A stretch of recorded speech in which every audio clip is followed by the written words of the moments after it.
Buckingham Palace is shutting its doors to state visits for the next 3 years, but it's not for a royal vacation. A massive £369 million refurbishment is underway, with changes that promise to preserve history while modernizing one of Britain's most iconic landmarks. What's behind the royal renovations? Stay with us to find out. A major royal renovation project. The doors of Buckingham Palace are temporarily closing to foreign dignitaries as it undergoes an extensive £369 million renovation. This historic restoration is not a simple touch-up. It's an ambitious project aimed at making the palace fit for the next generation.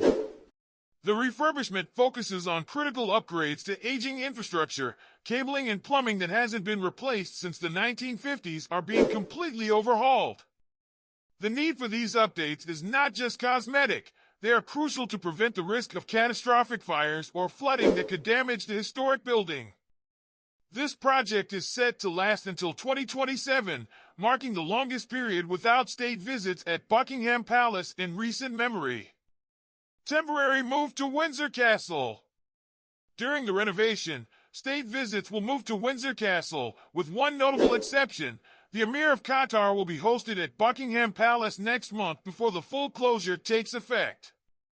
For the next 3 years, Windsor Castle will serve as the primary venue for state ceremonies, including official receptions and high-profile meetings. This temporary relocation underscores the scale of the ongoing works, which include intricate efforts to preserve the palace's historic features. One such effort involved individually numbering and removing thousands of floorboards to replace outdated wiring, then meticulously restoring each one to its original position, like solving a giant royal jigsaw puzzle. The King's new office, a personal touch. As work continues, King Charles has also made some significant changes to his personal workspace. He has relocated his private office from the north wing of Buckingham Palace, once used by Queen Elizabeth II, to the Belgian suite in the west-facing garden wing. This suite includes the Orleans Room, the very room where King Charles was born in 1948.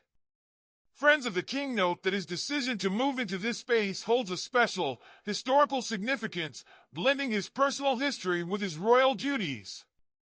The redecoration of his new office, which is happening at his own expense, is just one example of how the King is putting his own mark on the evolving palace.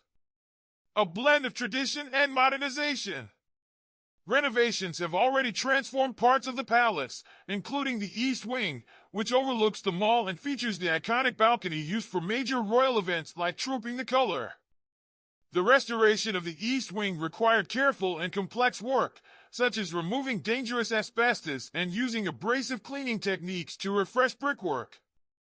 Additionally, the palace's gardens are seeing changes, with several cherry trees and silver birches removed to improve light and promote healthier plant growth.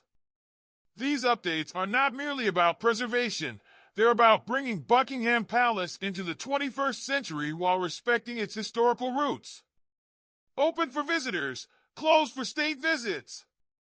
Though closed to state visits, Buckingham Palace remains open for tourists.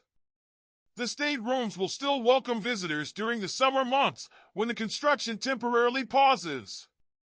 Earlier this year, a special opening of the East Wing allowed the public to access areas, like the royal balcony, for the first time.